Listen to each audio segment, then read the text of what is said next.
ध्यान दीजिएगा। Hello hello.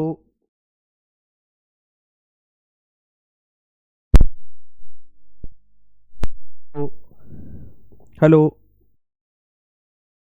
ठीक है, तो नेक्स्ट हमारा टॉपिक है कॉन्फॉर्मेशंस। ठीक है, कॉन्फॉर्मेशंस होता क्या है इसको जरा सा समझिएगा। कॉन्फॉर्मेशंस को समझने से पहले थोड़ा सा हम लोग इथेन के बारे में जानेंगे। इथेन का जो केमिकल फॉर्मूला होता है वो होता है C2H6।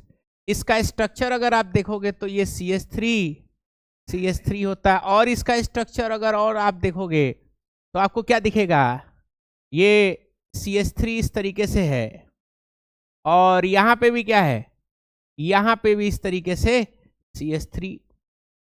ये कार्बन कार्बन जो है ये सिंगल बॉन्ड से क्या है, सिंगल बॉन्ड से आपस में ये जुड़ा है। कार्बन कार्बन किससे जुड़ा हुआ है, कार्बन कार्बन आपस में सिंगल बॉन्ड से ये जुड़ा हुआ है। समझ पा रहे हो बात को? तो सिंगल बॉन्ड से जुड़ा हुआ है, तो सिंगल बॉन्ड का एक खासियत है।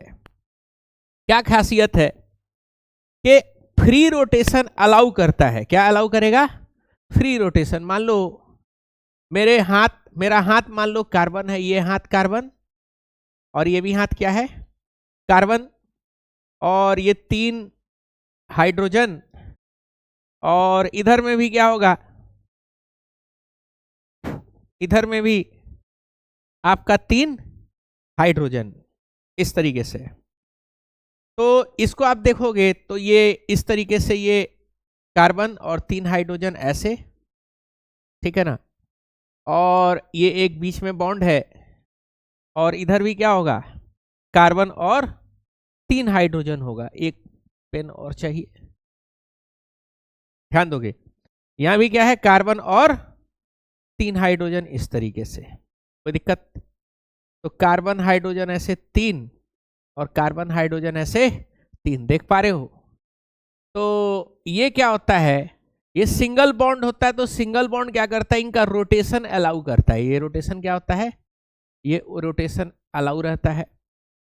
तो स्पेस में अगर आप अल्केन्स लोगे तो पता चला कि अल्केन्स जो है वो बहुत सारा, करोड़ों संख्या में अल्केन्स है किसी कंटेनर में, और वो क्या हो रहा है, वो फ्री रोटेशन ऐसे अलाउड है। क्या अलाउड है, फ्री रोटेशन ये अलाउड है।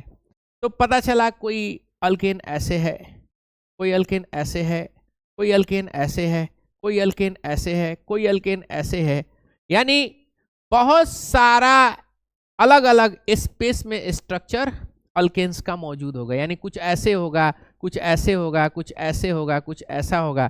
तो बहुत सारा स्पेस में क्या होता है, अल्केन्स का स्ट्रक्चर बोलो मौजूद होता है। और सबका स्पेस का स्ट्रक्चर क्या होगा, सब रोटेशन के वजह से सबका स्ट्रक्चर क्या होगा, चेंज भी होता रहेगा, एक दूसरे के अंदर में भी जाएगा, एक दूसरे से क्या होगा, अलग अलग भी होगा। तो ऐसा बहुत सारा अल्केन यानी बहुत सारा इथेन अलग अलग स्पेस में स्ट्रक्चर ऐसे रख रहा है, इस तरीके से अलग अलग क्या रख रहा है, स्ट्रक्चर रख रहा है। तो इसको हम लोग क्या बोलते हैं, इस तरीके के स्ट्रक्चर्स को हम लोग क्या बोलते हैं, बोलो कन्फर्मेशंस बोलते हैं, या फिर क्या बोलते हैं, कन्फॉर्मर्स बोलते हैं। कन्फर्मेशंस बोलेंगे नहीं तो कन्फॉर्मर्स बोलेंगे। कन्फॉर्मर्स क्या है, ऐसा मॉलिक्यूल है जिसका स्पेस में बहुत सारा बोलो स्पेशल अरेंजमेंट सिंगल बॉन्ड के रोटेशन के वजह से पॉसिबल होगा। ऐसे कंपाउंड को हम लोग क्या बोलेंगे, कन्फर्मेशंस बोलेंगे। क्या बोलेंगे, कन्फर्मेशंस। समझ पा रहे हो?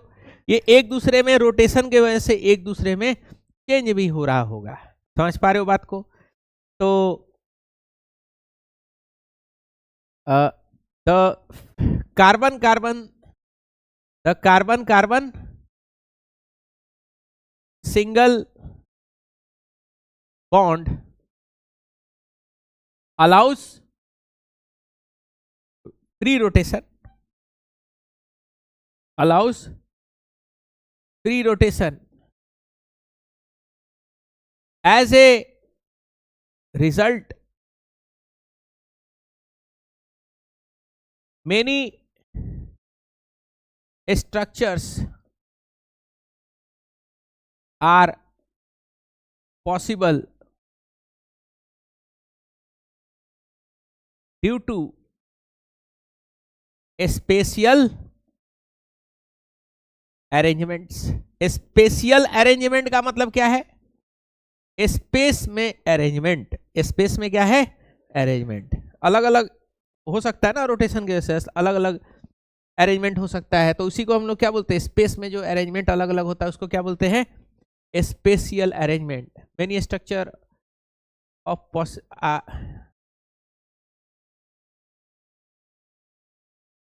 many structures are possible due to spatial arrangement। समझ पा रहे हो? Such structures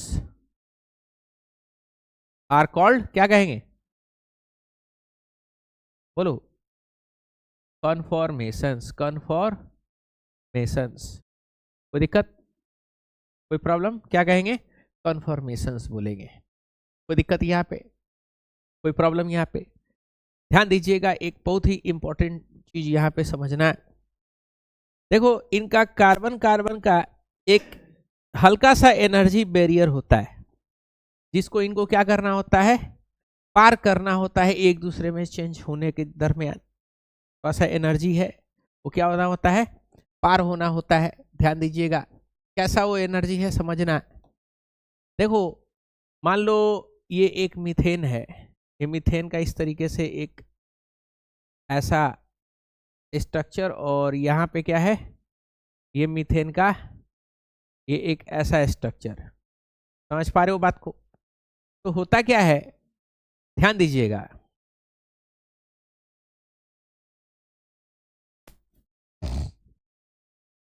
यहां पे ये कार्बन मेरा हाथ है, ठीक है?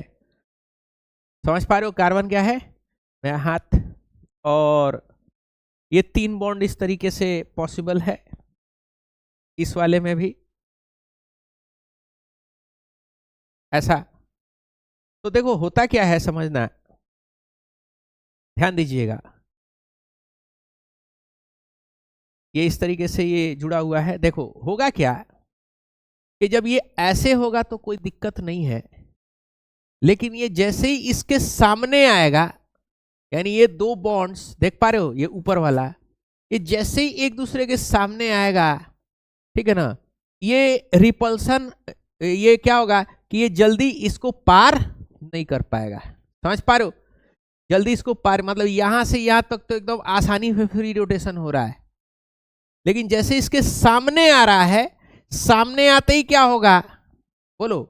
सामने आते ही एक रिपल्सन मिलेगा, रिपल्सन एनर्जी मिलेगा। ये रिपल्सन एनर्जी 1 से 20 किलो जूल के बीच का होता है। जैसे इसको पार कर गया, तो पार होते ही क्या होगा? खट से फिर अपना आराम से क्या कर लेगा? आराम से फिर ये रोटेशन हो जाएगा। फिर जब इसके सामने आने वाला रहेगा, तो फिर क्या होगा? बोलो। फिर से इसको क्या करना पड़ेगा? फिर से एनर्जी खर्चा करना पड़ेगा। कौन सा एनर्जी होगा? 1 से लेकर के 20 किलो जूल का एनर्जी। फिर इसको पार कर गया तो फिर आराम से क्या होगा? फ्री होगा। तो होता क्या है कि आसानी से फ्री रोटेशन तो पॉसिबल है सिंगल बॉन्ड के तरफ, लेकिन जैसे इसके सामने आता है, ये क्या होता है? थोड़ी देर के लिए इसका रोटेशन स्लो होगा। जैसे इस रिपल्सन को इसको पार करेगा, क्या होगा? खट से ये आगे ऐसे बढ़ जाएगा। अब यहाँ पे सवाल ये उठता है कि आखिर यहाँ पे रिपल्सन क्यों हो रहा है? तो देखो, हो ये रहा है कि ये आपको पता है ये किसका बना हुआ है? इलेक्ट्रॉन के शेयरिंग से बना है। ये भी किसका बना हुआ है? इलेक्ट्रॉन के शेयरिंग से बना हुआ है। समझ पा रहे हो? दोनों किसका बना हुआ है? इलेक्ट्रॉन का बना हुआ है। ऐसे है तो कोई प्रॉब्लम नहीं है। जैसे ये आमने सामने आएगा तो सबसे कम डिस्टेंस पे होगा। सबसे कम डिस्टेंस पे होगा तो क्या होगा? रिपल्सन करेगा। क्या करेगा? रिपल्सन, क्योंकि ये भी इलेक्ट्रॉन का है, ये भी इलेक्ट्रॉन, ये भी नेगेटिव चार्ज, ये भी नेगेटिव चार्ज। तो जैसे ही ये पास में आएगा, क्या होगा? रिपल्सन करना, बोलो, शुरू करेगा। और ये रिपल्सिव फोर्स को ओवरकम करने के लिए कितना एनर्जी लगाना पड़ेगा? 1 से लेकर के 20 किलो जूल का एनर्जी जब ये लगा लेगा तो क्या हो जाएगा? इसके रिपल्सन क्षेत्र से फिर ये बाहर चला आएगा। कोई दिक्कत यहाँ पे? बोलो। तो एक दूसरे में कन्फॉर्मर्स चेंज हो सकता है, लेकिन क्या होगा, बोलो, एनर्जी बैरियर है 1 से 20 किलो जूल का, समझ पा रहे हो। तो उसको हम लोग क्या बोलते हैं, उसको हम लोग बोलते हैं टॉर्सनल स्ट्रेन बोलते हैं। क्या बोलते हैं, टॉर्सनल स्ट्रेन। कोई दिक्कत, बोलो। तो ये जो रिपल्सन आपस में हो रहा है, इसको हम लोग क्या बोलते हैं, टॉर्सनल स्ट्रेन। समझ पा रहे हो। तो in rotation there is energy hindrance of 1 to 20 kilojoule per mole because of repulsion between, बोलो, adjacent bond. This repulsion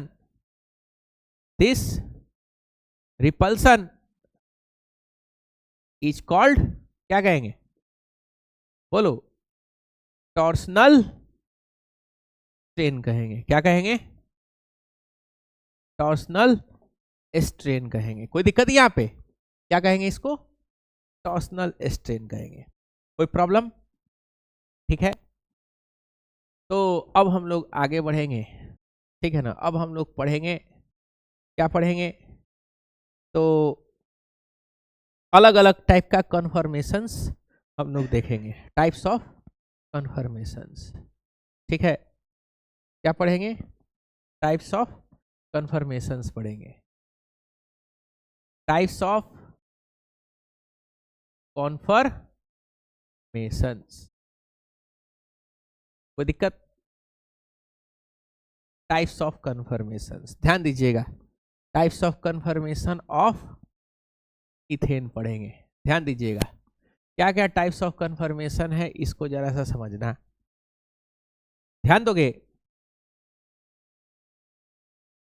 ये आपका कार्बन है, ये भी आपका क्या है, बोलो, कार्बन है। अगर इसको ऐसे देखो, दो तरीके का प्रोजेक्शन है, एक न्यूमैन्स प्रोजेक्शन बोलते हैं, एक को हम लोग सो हॉर्स प्रोजेक्शन बोलते हैं। 100 हॉर्स का मान लो, ये इस तरीके से कार्बन कार्बन है, इस तरीके से ये आपका हाइड्रोजन है, क्या है, हाइड्रोजन। और यहाँ पे भी क्या है, इस तरीके से ये आपका हाइड्रोजन है। हो ये रहा है कि इस हाइड्रोजन के सामने ये हाइड्रोजन है, इस हाइड्रोजन के सामने ये हाइड्रोजन है, और इस हाइड्रोजन के सामने क्या है, ये वाला हाइड्रोजन है। तो सारा हाइड्रोजन एक दूसरे के ऊपर क्या हो, इस तरीके से आपको दिखाई दे, सब क्या दिखाई दे, इस तरीके से आपको दिखाई दे। तो इसको हम लोग क्या कहेंगे, इसको हम लोग बोलेंगे इक्लिप्स।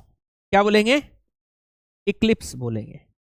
इक्लिप्स का मतलब क्या होता है, ग्रहण लग जाना। क्या लग जाना, ग्रहण। तो क्या एक दूसरे के सामने आएगा तो ग्रहण लगेगा क्या, बोलो, एक दूसरे के सामने आएगा तो क्या होगा, ग्रहण लग जाएगा, ठीक है। तो जैसे ये है, ये CH3, ये CH3, ठीक है ना। ये इसके सामने आ गया, ये इसके सामने आ गया, और ये इसके सामने आ गया, सामने सामने बिल्कुल आ गया। क्या बोलेंगे इसको, इक्लिप्स बोलेंगे। अगर ये ऐसा हो जाए, ये आगे दो के बीच में ये वाला, इस दो के बीच में ये वाला, और इस दो के बीच में ये वाला, यानी इस तरीके का हो जाए, तो इसको हम लोग बोलते हैं स्टैगर्ड। क्या बोलेंगे, स्टैगर्ड बोलेंगे। ऐसा होगा तो इक्लिप्स बोलेंगे, ऐसा होगा तो स्टैगर्ड बोलेंगे। यानी बिल्कुल सामने सामने, यानी दो एडजेसेंट बॉन्ड का दूरी सबसे मिनिमम जब होगा तो सामने सामने होगा, तो इसको क्या बोलेंगे, इक्लिप्स। और दो एडजेसेंट बॉन्ड का जब दूरी ज्यादा ज्यादा होगा, ये दूरी ज्यादा हो गया ना इन दोनों के बीच में, ये दूरी क्या होगा, कम। ऐसे कर दिए तो दूरी क्या हो गया, ज्यादा। तो एडजेसेंट बॉन्ड्स का दूरी जब क्या हो जाएगा, ज्यादा हो जाएगा, सबसे ज्यादा होगा तो उस स्ट्रक्चर को क्या कहेंगे, स्टैगर्ड बोलेंगे। क्या बोलेंगे, स्टैगर्ड। स्टैगर्ड और इक्लिप्स के बीच में जो भी पोजीशन होगा, स्टैगर्ड और इक्लिप्स के बीच में जो भी ये पोजीशन देख पा रहे हो, ये वाला स्टैगर्ड और इक्लिप्स के बीच में जो भी पोजीशन इस तरीके से ऐसे है, ऐसे है, स्टैगर्ड और इक्लिप्स के बीच में जो भी है, इसको हम लोग बोलते हैं स्क्यू। क्या बोलते हैं, स्क्यू बोलते हैं। समझ पा रहे हो? तो अगर ऐसा स्ट्रक्चर है तो इसको हम लोग क्या बोलेंगे, इक्लिप्स कन्फर्मेशन। क्या बोलेंगे, इक्लिप्स कन्फर्मेशन। समझ पा रहे हो बात को? और जब ऐसा हो जाए इस तरीके का, ध्यान देना, ऐसा कि इसके सामने ये है, इसके सामने ये, और इसके सामने ये। समझ पा रहे हो? तो इस तरीके का क्या होगा, इसको हम लोग क्या बोलेंगे, स्टैगर्ड। क्या बोलेंगे, स्टैगर्ड कन्फर्मेशन। और स्क्यू क्या हो जाएगा, इक्लिप्स और स्टैगर्ड के बीच में कोई भी कॉन्फ़िगरेशन होगा उसको हम लोग क्या बोलेंगे, स्क्यू कन्फर्मेशंस बोलेंगे। कोई दिक्कत, बोलो। तो यहां पे लिखेंगे when adjacent bond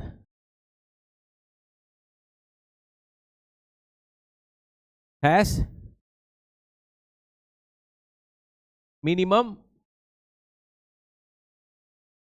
energy, when adjacent bond has, बोलो, minimum energy, sorry, when adjacent bond has minimum bond distance between, sorry, minimum bond distance of CH bonds, then the bonds overlap each other. Such conformations are called, क्या कहेंगे, बोलो, such conformations are called eclipse, eclipse conformation. समझ पा रहे हो? और staggered में क्या होगा, बोलो, व्हेन एडजेसेंट बॉन्ड्स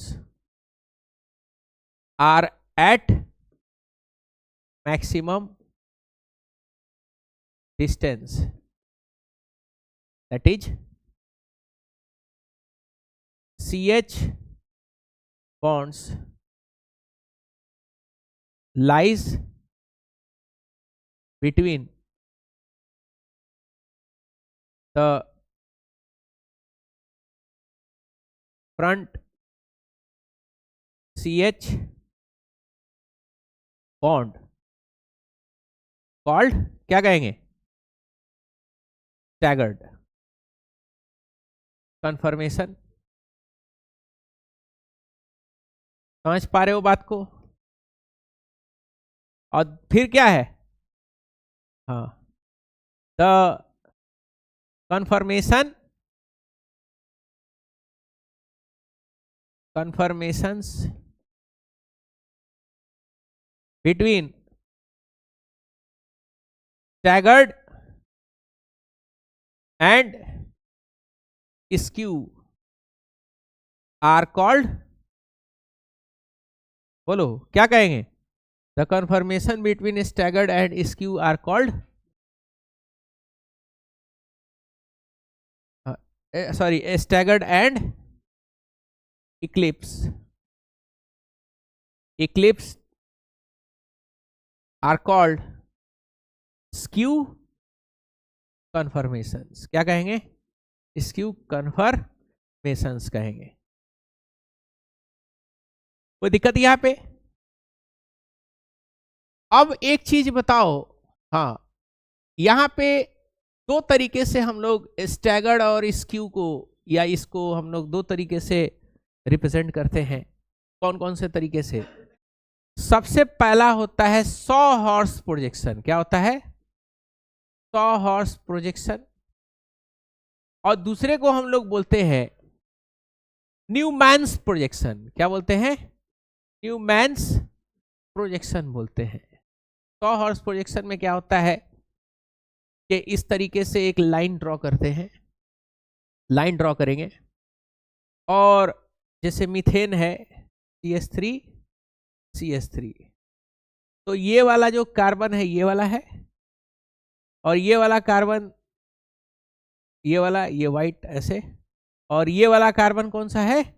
ये वाला है। समझ पा रहे हो बात को? और ऐसे हाइड्रोजन ऐसे बना देंगे। ये क्या है आपका? ये हाइड्रोजन है इस तरीके से, और यहाँ पे भी क्या बना देंगे? ये इस तरीके से हाइड्रोजन है। कोई दिक्कत? 120 डिग्री का एंगल होता है इसमें 100 हॉर्स दिखाने में। तो बताओ क्या होगा? ये आमने सामने है क्या? क्या बोलेंगे इसको? इक्लिप्स बोलेंगे। क्या बोलेंगे? इक्लिप्स। तो बताओ स्टैगर्ड क्या होगा? बोलो, स्टैगर्ड क्या होगा? ऐसा होगा क्या? इसको हम लोग क्या बोलेंगे? बोलो, इसको हम लोग बोलेंगे स्टैगर्ड। कोई दिक्कत? अच्छा, अब आ जाते हैं कौन से प्रोजेक्शन में? अब आ जाएंगे हम लोग न्यूमैन्स प्रोजेक्शन में। न्यूमैन्स प्रोजेक्शन कैसे होगा? तो ध्यान दीजिएगा, न्यूमैन्स प्रोजेक्शन क्या करते हैं, ये आगे वाले कार्बन को हम लोग ऐसे डॉट से दिखाते हैं। किससे दिखाएंगे? डॉट से। और पीछे वाले कार्बन को ऐसे सर्कल से दिखाते हैं। किससे दिखाते हैं? सर्कल से। ये बिल्कुल पास पास में होता है। ये आगे डॉट यानी ये वाला दिख रहा है, और पीछे क्या है? पीछे सर्कल है, यानी ये वाला कार्बन, ये वाला कार्बन। कोई दिक्कत? तो आगे ये डॉट पे ऐसे CH3 ऐसे, और फिर ये सर्कल पे क्या होगा? सर्कल पे ऐसे CH3। इसके पैरेलल अगर ये दिखेगा, कैसा दिखेगा? पैरेलल ये दिख रहा है, तो इसको हम लोग क्या बोलेंगे? इसको हम लोग इक्लिप्स बोलेंगे। क्या बोलेंगे? इक्लिप्स। और अगर यही है, ये आगे वाला डॉट, पीछे वाला रिंग, अगर ये ऐसा दिख रहा है इस तरीके से, पीछे वाला ऐसा दिखेगा, ऐसा दिखेगा ना, तो इसको हम लोग क्या बोलेंगे? स्टैगर्ड बोलेंगे। समझ पा रहे हो बात को? क्या बोलेंगे? स्टैगर्ड। तो इस प्रोजेक्शन को क्या बोलेंगे? बोलो, न्यूमैन्स प्रोजेक्शन। और उसको क्या बोलेंगे? 100 हॉर्स प्रोजेक्शन। कोई दिक्कत यहाँ पे? कोई प्रॉब्लम? ठीक है, तो ये आपका क्या है? ये आपका कन्फर्मेशंस है। समझ पा रहे हो बात को? अब यहाँ पे स्टेबिलिटी हम लोग देखेंगे कि किसका एनर्जी ज्यादा होगा और किसका एनर्जी कम होगा। तो बताओ, स्टैगर्ड और इक्लिप्स में ज्यादा एनर्जी में कौन रहेगा और कम एनर्जी में कौन, मैंने स्टेबल कौन रहेगा और कौन अनस्टेबल रहेगा? स्टेबल का मतलब खुश है, और अनस्टेबल का मतलब दुखी है। खुश नहीं है, खुश नहीं होने का क्या होगा? अनस्टेबल, दुखी है कि नहीं? बहुत लोग दुखी रहता है, लड़की लोग ज्यादा दुखी रहती है कि नहीं? लड़का लोग दुख होता है लेकिन हंसी मजाक करके सारा दुख खत्म कर लेता है, स्टेबल होता है। लड़की लोग हंसी मजाक नहीं कर पाती है, एक दूसरे से जलती रहती है कि नहीं? और अनस्टेबल है कि नहीं? बड़ा खतरनाक चीज होता है। अगर मतलब आपको, बहुत सारे ऐसे बच्चे होते हैं ना, हम देखे हुए हैं कि उनको ऐसा रहता है अलग मर्रा टाइप का, अलग मर्रा टाइप का। कोई कुछ बोल देगा, कोई कुछ कह देगा, कोई कुछ सुना देगा, है कि नहीं?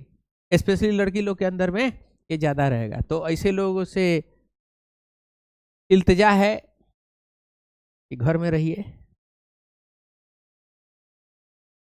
ईंटा से पूरा घर जंगला खिड़की निकलवा दीजिए, ईंटा लगा लीजिए, है कि नहीं, उसी में रहिए, है कि नहीं, बाहर निकलने की जरूरत नहीं है।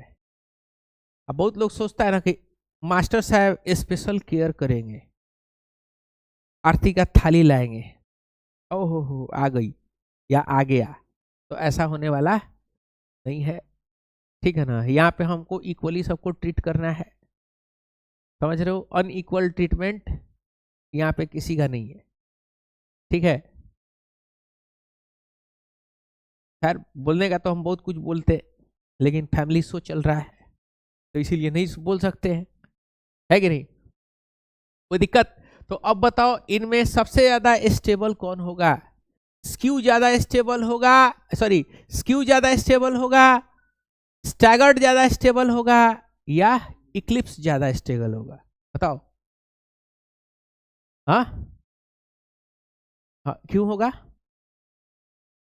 हाँ, बॉन्ड डिस्टेंस ज्यादा है तो रिपल्सन कम होगा। Very good. अगर आपके पास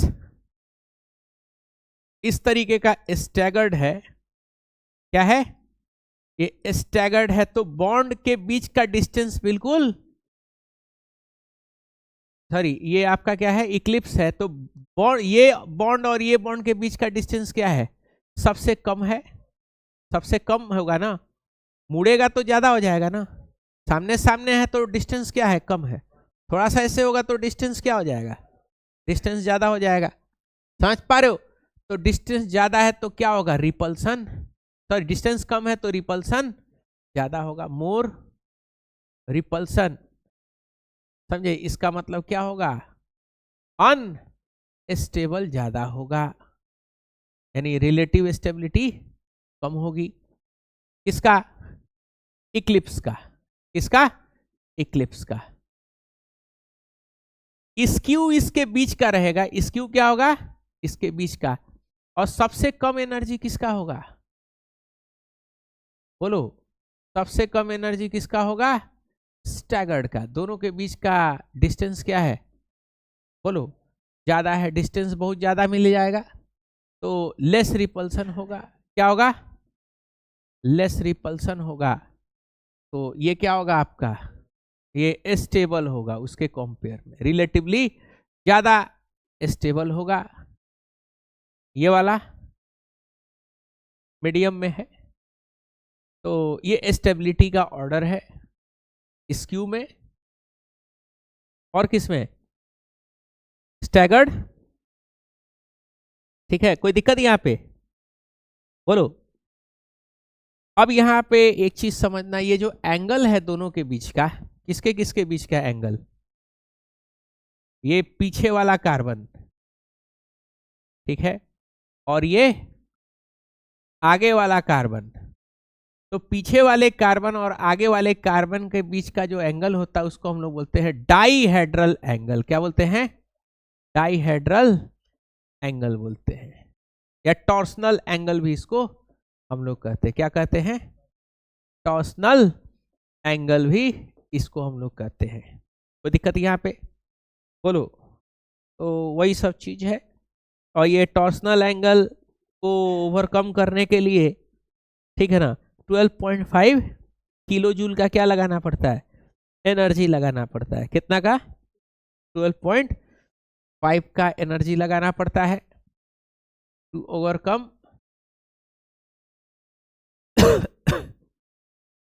टॉर्सनल स्ट्रेन,